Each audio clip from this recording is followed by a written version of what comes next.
Bersemangat tanpa ragu-ragu, kami Taruna GPIB berkembang tumbuh di dalam Kristus dengan dasar iman teguh. Di kota dan yang ada di desa, Taruna satu adanya, terus maju dan berkarya untuk bina bangsa dan negara. Bersyukur dan selalu berdoa dalam suka dan duka. Hormat patuh pada ayah bunda, cinta pada sesama. Siapkan diri sedari dini, wahai Taruna GPIB.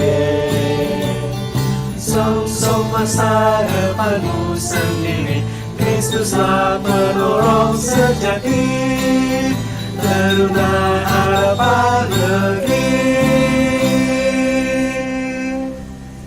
Shalom, selamat hari Minggu. Sebelum kita memulai ibadah, mari kita berdoa. Tuhan Yesus, terima kasih Engkau telah sertai kami dari malam hingga pagi hari ini. Sekarang kami akan beribadah. Berkatilah kami Tuhan Yesus supaya mengerti apa yang disampaikan Kakak Layan. Dan juga Tuhan Yesus sertai kami dari awal, pertengahan hingga akhir ibadah. Terima kasih Tuhan Yesus, kami berdoa. Amin. Mari teman-teman kita menyanyikan Gita Bakti nomor 6 bait 1 dan 4. Masuklah semua menghadap Tuhan.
Selamat hari Minggu, adik-adik Layan, berkat persekutuan Taruna GPIB Immanuel Cimahi yang diberkati oleh Tuhan Yesus. Mari kita siapkan hati kita untuk membaca dan merenungkan firman Tuhan. Sebelumnya, mari kita berdoa. Kami mengucap syukur besar kasih setia Tuhan dalam sepanjang kehidupan kami. Tidak sedetik pun Tuhan meninggalkan kami. Dan Tuhan tidak pernah gagal dalam rancangannya atas hidup kami. Kami mengucap syukur untuk waktu kesempatan yang masih Tuhan karuniakan bagi kami di hari baru ini. Untuk kami boleh datang beribadah kepada Tuhan. Dan saat ini kami akan membuka firman Tuhan, membuka Alkitab, kami akan membaca dan merenungkannya. Tuhan mampukan kami untuk mengerti. Karena kami meyakini percaya bahwa firman Tuhan sanggup mengubah seluruh kehidupan kami. Firman Tuhan sanggup memerdekakan kami. Firman Tuhan sanggup mendidik kami untuk kami melakukan kebenaran demi kebenaran. Di dalam nama Tuhan Yesus, firman yang hidup, kami berdoa. Amin. Kita akan buka pembacaan firman Tuhan yang terambil dari surat Paulus kepada jemaat di Korintus, surat Paulus yang kedua kepada jemaat di Korintus, pasal 8 ayat 1 sampai ayat 9. Lembaga Alkitab Indonesia memberi judul Pelayanan Kasih. Saudara-saudara, kami hendak memberitahukan kepada kamu tentang kasih karunia yang dianugerahkan kepada jemaat-jemaat di Makedonia. Selagi dicobai dengan berat dalam pelbagai penderitaan, sukacita mereka meluap, dan meskipun mereka sangat miskin, namun mereka kaya dalam kemurahan. Aku bersaksi bahwa mereka telah memberikan menurut kemampuan mereka, bahkan melampaui kemampuan mereka. Dengan kerelaan sendiri mereka meminta dan mendesak kepada kami, supaya mereka juga beroleh kasih karunia untuk mengambil bagian dalam pelayanan kepada orang-orang kudus. Mereka memberikan lebih banyak daripada yang kami harapkan. Mereka memberikan diri mereka pertama-tama kepada Allah, kemudian oleh karena kehendak Allah juga kepada kami. Sebab itu kami mendesak kepada Titus supaya ia mengunjungi kamu dan menyelesaikan pelayanan kasih itu sebagaimana ia telah memulainya. Maka sekarang sama seperti kamu kaya dalam segala sesuatu, dalam iman, dalam perkataan, dalam pengetahuan, dalam kesungguhan untuk membantu, dan dalam kasihmu terhadap kami, demikianlah juga hendaknya kamu kaya dalam pelayanan kasih ini. Aku mengatakan hal itu bukan sebagai perintah, melainkan dengan menunjukkan usaha orang-orang lain untuk membantu. Aku mau menguji keikhlasan kasih kamu. Karena kamu telah mengenal kasih karunia Tuhan kita Yesus Kristus, bahwa Ia yang oleh karena kamu menjadi miskin, sekalipun Ia kaya, supaya kamu menjadi kaya oleh karena kemiskinannya. Demikian pembacaan Alkitab, dan hendaklah firman Tuhan diam dengan segala kekayaannya di antara kamu, dan ucaplah syukur kepada Allah. Kepadamu puji-pujian, mada syukur dan segala kemuliaan, ya Bapa, Putra, Roh Kudus, sampai kekal abadi. Adik-adik yang diberkati Tuhan Yesus, sebelum kita merenungkan perikop yang sudah kita baca tadi, kakak akan menceritakan tentang seorang yang memberi dalam kekurangan, dan ini adalah kisah nyata. Bisa menjadi inspirasi bagi kita melakukan kebaikan-kebaikan. Kalau dalam pembacaan firman Tuhan tadi mengenai pelayanan kasih. Seorang yang bernama Bai Fang Li, pekerjaannya adalah seorang tukang becak. Seluruh hidupnya dihabiskan di atas sadel becaknya, mengayuh untuk memberi jasanya pada orang yang naik becaknya, mengantarkan kemana saja pelanggannya, menginginkannya dengan imbalan uang sekedarnya. Tubuhnya tidaklah perkasa, perawakannya tergolong kecil untuk ukuran becak atau orang-orang yang menggunakan jasanya. Tetapi semangatnya luar biasa untuk bekerja, mulai jam 6 pagi sampai dengan jam 8 malam. Bai Fang Li melalang di jalanan di atas becaknya untuk mengantar para pelanggannya, dan ia akan mengakhiri kerja kerasnya itu di malam hari. Para pelanggannya sangat menyukai Bai Fang Li karena ia pribadi yang ramah dan penuh senyum. Ia tidak pernah mematok berapa harga yang harus dibayar orang untuk jasanya. Namun karena kebaikan hati itu, orang-orang menggunakan jasanya dan membayar lebih. Mungkin karena tidak tega atau melihat tubuh yang kecil, tergolong ringkih dengan nafas yang ngos-ngosan, dan keringat bercucuran berusaha mengayuh becak tuanya. Bai Fang Li ini tinggal di sebuah gubuk reot, nyaris sudah mau rubuh. Dan gubuk itu bukan miliknya sendiri, tetapi dia menyewanya dan membayar harian. Setiap hari dia membayar gubuk reot tersebut.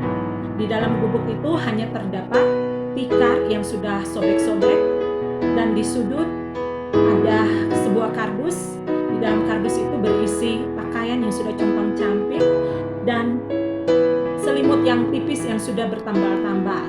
Kemudian ada piring comel yang mungkin dia dapat dari dia dapat dari tempat sampah atau dari hasil makanan yang dia beli. Kemudian dengan secangkir, sekaleng tempat minum. Nah, figur sosok dari Bai Fangli ini adalah figur yang memiliki hati yang murah, yang kita selalu kenal dengan murah hati. Setiap hari Bai Fangli mendapat hasil dari upah mengayuh becak, dan dari hasil setiap hari itu dia membayar gubuknya, dia membeli sedikit makanan untuk dia makan, kemudian lebih dari penghasilannya itu dia sumbangkan untuk panti asuhan yang ada di Tianjin. Nah, sangat menarik cerita dari Bai Fangli ketika suatu hari dia menjumpai seorang anak laki-laki. Anak laki-laki yang sangat kecil, sekitar usia 6 tahun. Seorang anak laki-laki ini mendagangkan tenaganya sebagai jasa untuk membawa belanjaan-belanjaan ibu-ibu. Dan dari hasil jasanya itu, setelah membawa barang-barang belanjaan ibu-ibu, anak kecil itu mendapat upah yang recehan-recehan.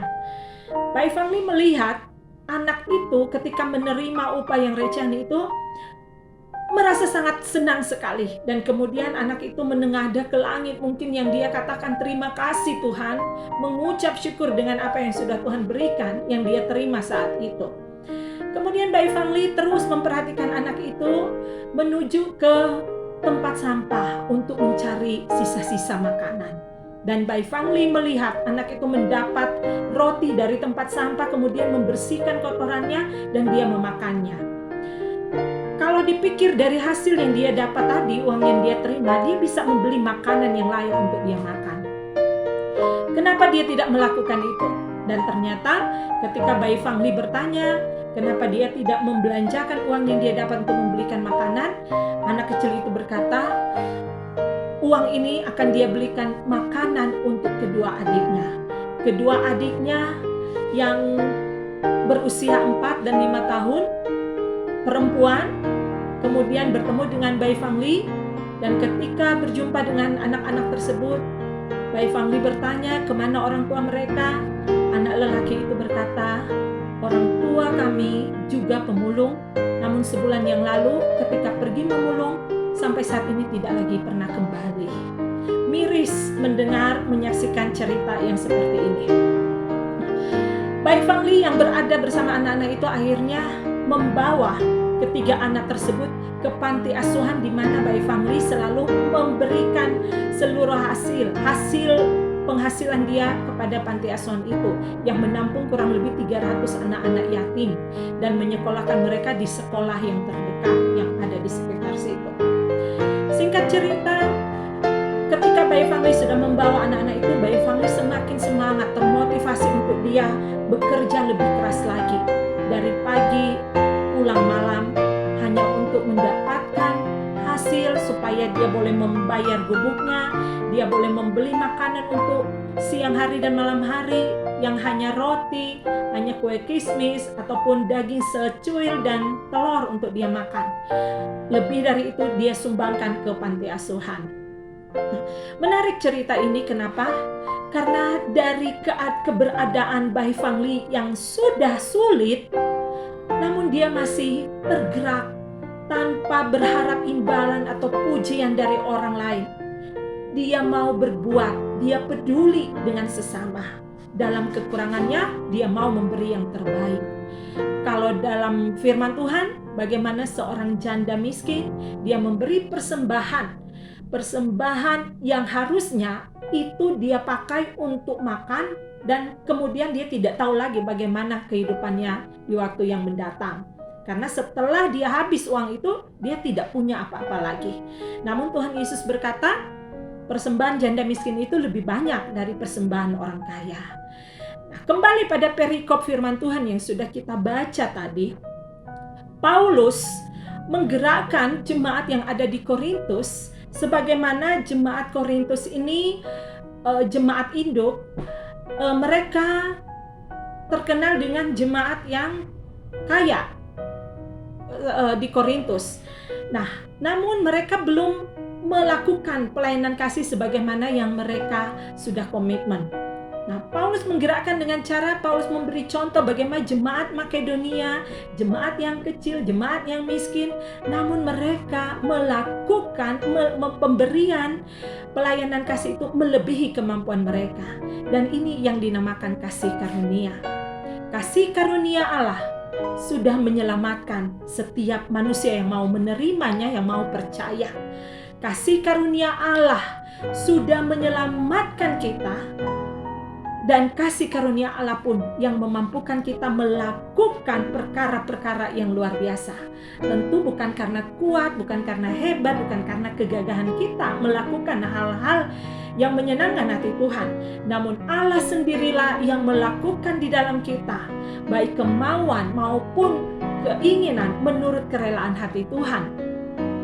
Firman Tuhan ini mau berbicara bagaimana jemaat Makedonia yang memberi dalam kekurangan mereka, tapi firman Tuhan mencatat mereka memberi melampaui apa yang ada pada mereka. Luar biasa. Nah, adik-adik yang Tuhan Yesus kasihi, adik-adik dan kakak pun belajar dari firman Tuhan yang kita renungkan bersama. Bagaimana di kondisi pandemi sekarang ini, perekonomian negara meluncur drastis, yang dikatakan resesi. Namun bagi Tuhan tidak mustahil. Diberkati orang-orang yang mengandalkan Tuhan, yang menaruh harapnya pada Tuhan. Dan Tuhan memperhitungkan setiap bagian-bagian terkecil sekalipun yang kita mau lakukan dengan keikhlasan dari hati yang rela. Sebagaimana Kristus sudah lebih dulu memberi yang terbaik bagi kita. Tuhan Yesus meninggalkan surga yang kaya, surga yang mulia, mengosongkan dirinya, dan dia mau turun ke dalam dunia ini. Supaya apa? Supaya kita yang berdosa diselamatkan, dan supaya kita yang miskin ini menjadi kaya. Tadi ada bagian-bagian firman Tuhan yang berkata bahwa Yesus, Tuhan kita Yesus Kristus, yang oleh karena kamu menjadi miskin sekalipun ia kaya, supaya kamu menjadi kaya oleh karena kemiskinannya. Namun percaya satu hal, bahwa Tuhan Yesus yang punya surga dan bumi, Tuhan Yesus Allah yang punya sumber segala karunia yang baik dan benar. Tuhan Yesus adalah Allah yang memiliki semua sumber kehidupan. Tuhan Yesus yang sama, yang sanggup memenuhi setiap kebutuhan adik-adik dan saya.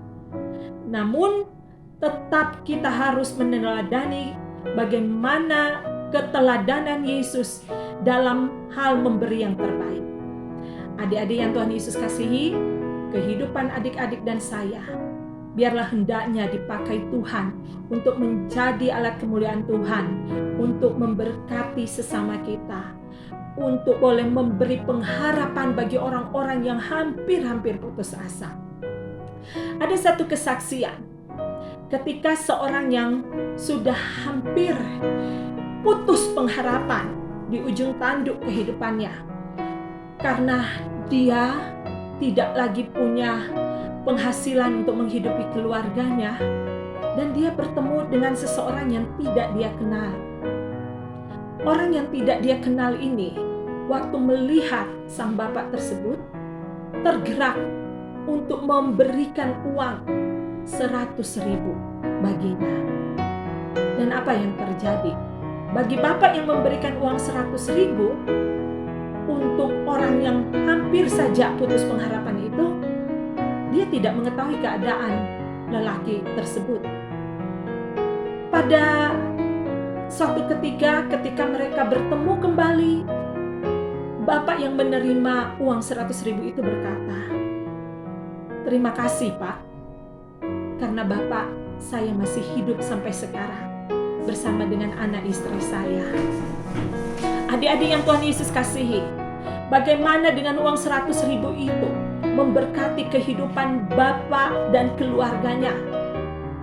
Hanya dengan 100.000, setahun kemudian bertemu dengan sang pemberi itu. Akhirnya Bapak itu menyaksikan, terima kasih, dengan pemberian Bapak saya bisa hidup sampai hari ini. Dan ternyata pada waktu itu mereka sudah berhari-hari tidak punya makan. Kalau mau dipikir, tinggal menunggu mereka menjumpai ajalnya karena kelaparan dan tidak ada orang yang peduli dengan mereka. Nah, dari kisah ini pun mau memberikan inspirasi bagi kita, membukakan mata hati kita, pikiran kita untuk apa? Jangan kita menahan kebaikan untuk orang-orang yang membutuhkan. Kadang kita masih berpikir, saya juga masih susah, kenapa saya harus memberi kepada orang lain? Pikiran yang seperti itu adalah pikiran mental orang yang kerdil, mental orang yang tidak mengakui kebesaran Tuhan. Percayakah bahwa hidup kita ini adalah kasih karunia? Percayakah bahwa kita ada sampai saat ini? Itu pun karena anugerah Tuhan Yesus. Oleh sebab itu, mari adik-adik, selama masih ada kesempatan untuk kita melakukan pelayanan-pelayanan kasih sekecil apapun, kita berbagi dengan teman kita, berbagi dengan saudara kita, berbagi dengan orang-orang yang membutuhkan. Jangan kita pernah menahan kebaikan itu. Kalau kita tergerak saat itu, lakukan saat itu. Karena pasti ada kasih dan kuasa Tuhan yang menyertai kita untuk kita boleh merespon dengan benar apa yang Tuhan mau. Biarlah firman Tuhan di pagi hari ini membuat kita semakin lebih lagi mengasihi Tuhan dan semakin lagi mau memberi diri dipakai Tuhan untuk menjadi alat kemuliaan Tuhan, melayani Tuhan, melayani sesama dengan penuh kasih.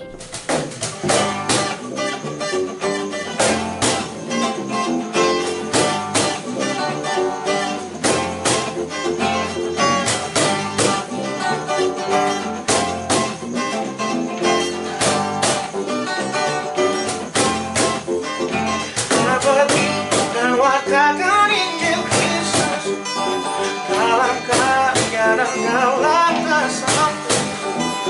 Bagimu masa sekolah dan di kantor, juga di setiap waktu dan tempat. Bawa kasih dan bawa sukacita, panjang sabar serta lemah lembut. Itu sikap yang harus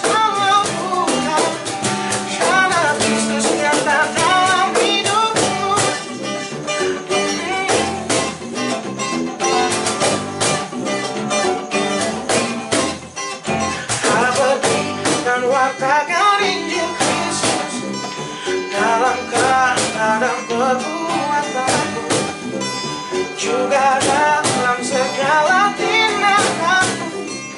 Jadikanlah firman Tuhan bantu, jangan takut tegakkan ketinggian dan berani berkata yang benar. Jangan bimbang dan jangan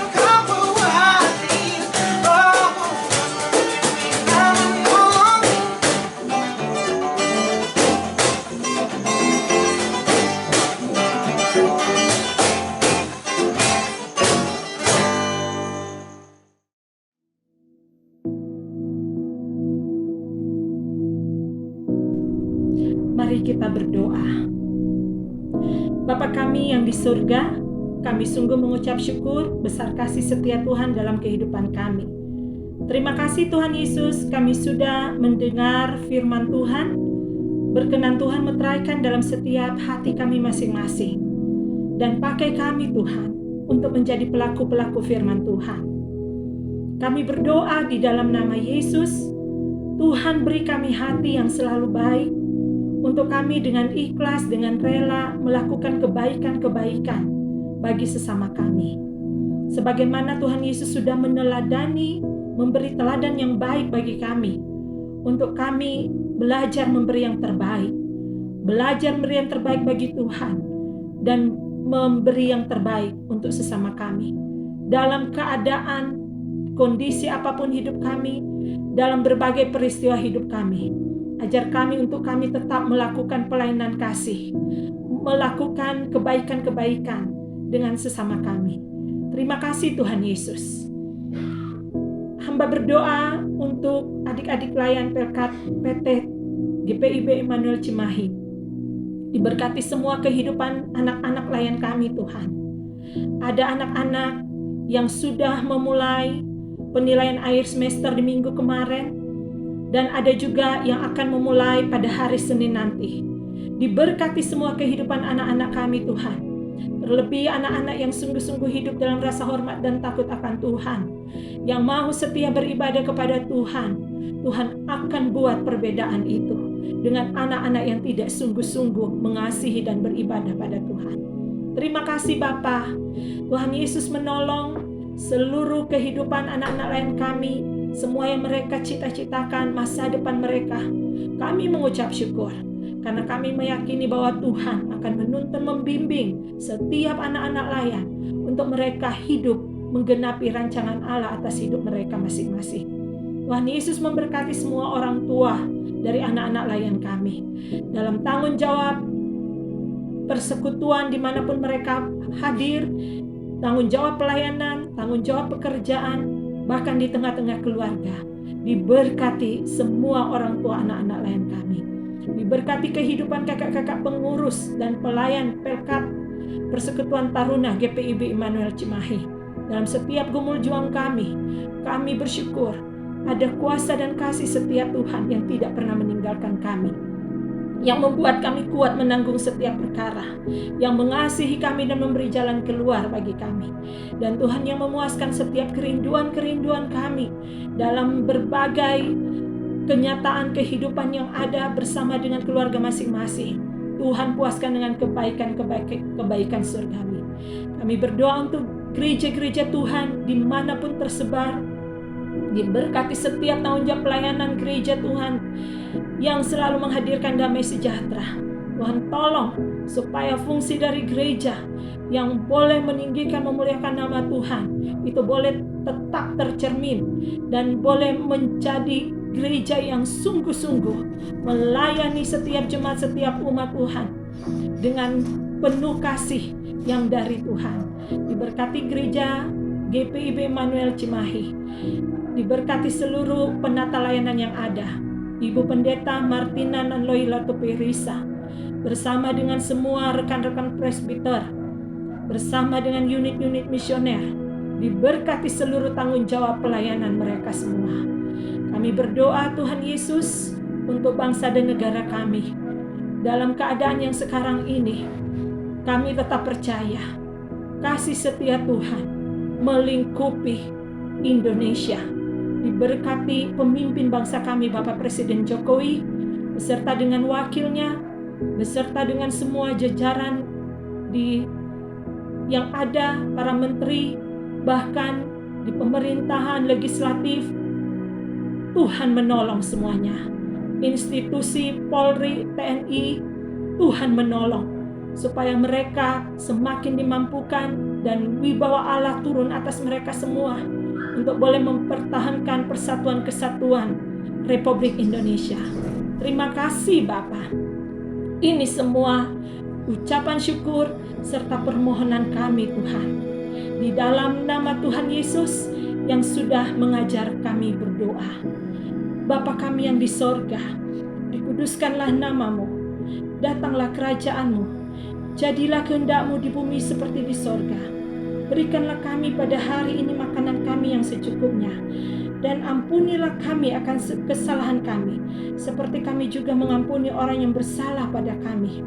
Dan janganlah membawa kami ke dalam pencobaan, tapi lepaskanlah kami daripada yang jahat. Karena Engkaulah yang empunya kerajaan dan kuasa dan kemuliaan sampai selama-lamanya.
adik-adik lain yang Tuhan Yesus kasihi, ibadah ritual kita di pagi hari ini boleh berakhir, namun ibadah aktualisasi kita akan terus berlangsung. Dan mari kita pergi dan kembali dengan damai sejahtera, serta kita melakukan firman Tuhan dalam kehidupan sehari-hari. Terimalah berkat Tuhan. Kasih karunia dan damai sejahtera dari Allah Bapa kita dan dari Tuhan Yesus Kristus beserta dengan persekutuan Roh-Nya yang kudus akan menyertai kita semua dari sekarang sampai selama-lamanya. Amin. Amin.